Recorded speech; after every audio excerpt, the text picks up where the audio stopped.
Les fédérations à remercier avec le ministère.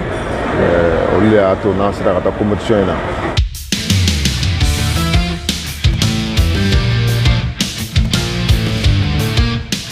Tiba di Indonesia, pelatih Mali U17 kaget melihat stadion utama Sumut yang berada di area persawahan.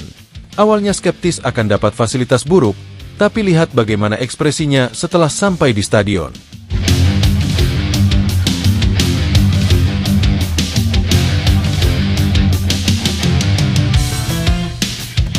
Menatap Piala Dunia U17 November nanti di Qatar, anak asuh Coach Nova Arianto terus melakukan persiapan demi persiapan.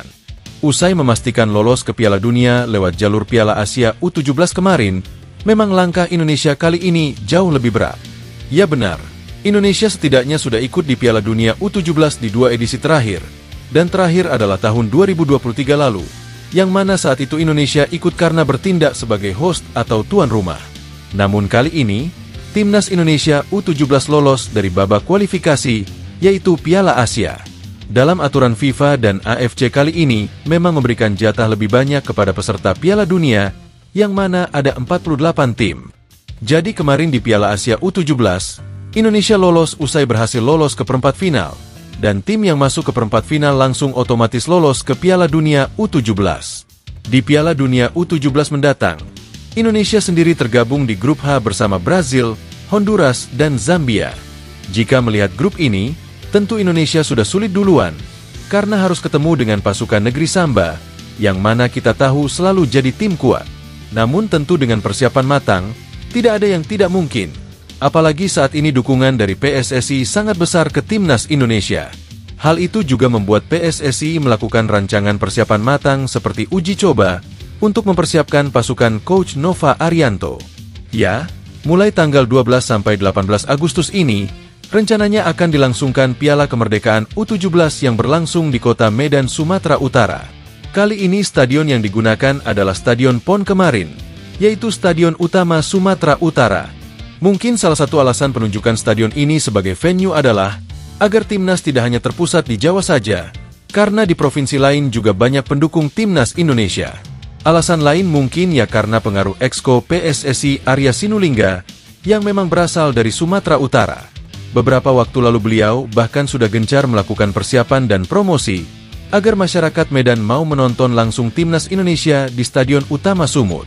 Adapun 4 tim yang akan berpartisipasi di turnamen Piala Kemerdekaan ini adalah Indonesia, Tajikistan, Mali, dan Uzbekistan.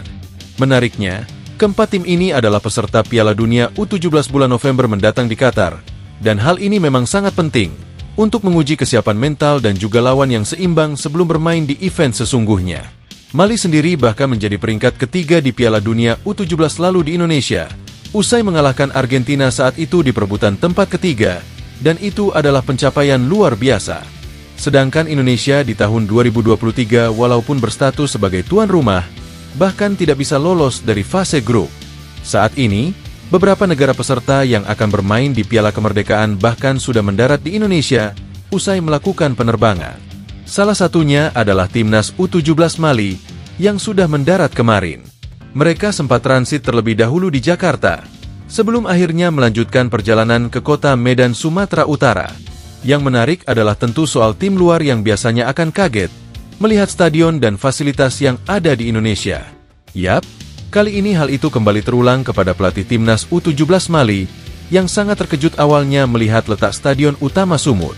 Yaps, kalau kita cek di Google Maps, letak Stadion Utama Sumut memang berada di kawasan Deli Serdang, dan beberapa kawasan sekitar stadion masih dipenuhi area persawahan. Hal itu membuat pelatih Mali U17 Soumaila Koulibaly menyebut, kalau terkejut melihat stadion yang ada di area sawah. Hal ini memang agak aneh, tapi sebenarnya tim luar juga sempat terkejut dulu saat di event Piala Dunia U17, yang mana saat itu ada pelatih yang kaget melihat Stadion Gelora Bung Tomo yang berada di kawasan persawahan. Entah itu memang benar atau hanya dibuat-buat, tapi pada hakikatnya hal itu memang wajar saja. Hal itulah yang saat ini kembali terulang, saat pelatih Mali U17 yang awalnya skeptis dengan fasilitas yang ada di Stadion Sumut. Namun semua berubah saat dia menginjakan kaki di stadion itu, melakukan inspeksi langsung dan menatap kemegahannya. Dia langsung menyebut, kalau Stadion Sumut adalah stadion luar biasa megah, Dan tak menyangka kalau stadion yang letaknya berada di area persawahan ini punya fasilitas lengkap. Saya awalnya terkejut kami akan bermain di mana. Tentu saya sudah pernah ke Indonesia saat Piala Dunia U17 tahun 2023 lalu. Itu adalah perjalanan indah karena kami berhasil finish di posisi 3. Kami saat itu bermain di Solo, tidak jauh dari kota Jakarta, ucap Soumaila Coulibaly. Ya, kami harus melakukan perjalanan lagi dari Jakarta ke sini, dan itu cukup melelahkan. Awalnya saya melihat itu adalah stadion yang aneh, karena letaknya cukup jauh dari area kota dan dipenuhi area persawahan yang luas. Tapi saat saya melihat langsung situasi stadion, semua berubah dalam sekejap, karena mereka mempersiapkannya dengan baik. Ini stadion luar biasa. Saya akan senang bermain di sini dan melakukan persiapan matang. Segala fasilitas lengkap di sini membuat kami betah, dan Indonesia memang tidak pernah mengecewakan kami, tutupnya. Piala Kemerdekaan sendiri akan membuka laga perdana di hari Selasa, tanggal 12 Agustus antara Mali versus Uzbekistan jam 4 sore. Lalu dilanjutkan laga kedua antara Indonesia versus Tajikistan di jam 8:30 malam. Semua laga akan dimainkan di Stadion Utama Sumut, dan rencananya akan disiarkan langsung oleh Indosiar. Ya, semoga aja sih siarannya gak burik dan gak bikin mata sakit kayak siaran Liga semalam. Wah, gimana pendapat kalian guys? Jangan lupa tinggalin komentar kalian di bawah.